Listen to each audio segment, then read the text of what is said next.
አሁን ደግሞ እህታችን ብሌን አብስራና ማያዬ አንድ መልእክት ተቀርቡልናል ተከታትለን እንመለስ።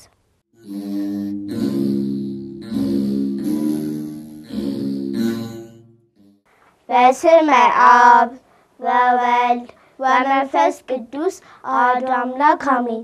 ሰላም ጤና ይስጥልኝ። በመላው ዓለም የምትገኙ ውድ እግዚአብሔር ልጆች እህቶቻችንና ወንድሞቻችን እንደምን ሰነበታችሁ? ደህና ናችሁ? እግዚአብሔር ይመስገን እንዳላችሁ ተስፋ እናደርጋለን። አሜን። የአምላካችን የልዑል እግዚአብሔር ስሙ ዛሬም ዘወትርም የተመሰገነ ይሁን።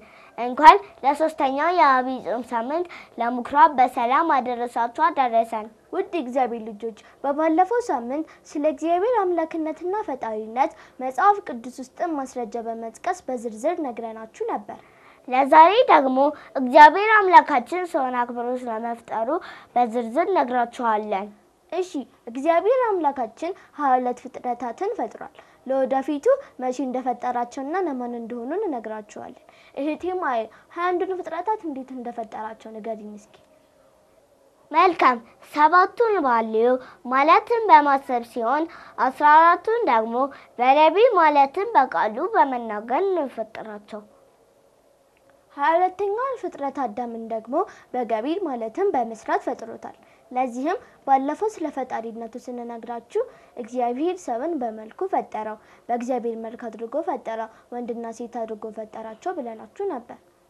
ስለዚህ በአምሳሉ ነው የፈጠረን ማለት ነው። እውነት ነው።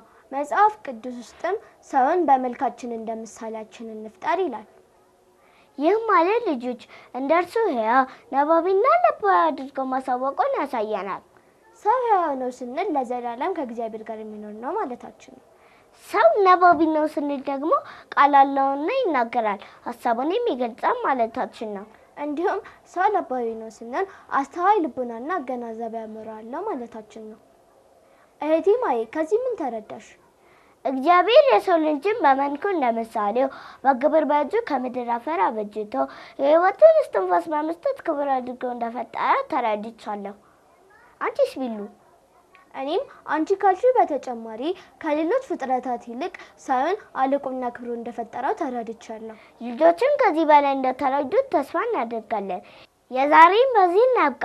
በቀጣይ ሳምንት ደግሞ እንዲያስታውሱትና ግልጽ እንዲሆንላቸው ስለ ቅድስት ሥላሴ እናቀርብላችኋለን። መጽሐፍትን አንብቡ፣ ጠይቁ የሚለውን መልእክታችንን እንዳትረሱ እሺ ጎበዞች። በመላው ዓለም የምትከታተሉ በሙሉ በቀጣይ ሳምንት እስከምንገናኝ ድረስ ሰላም እግዚአብሔር አይለን።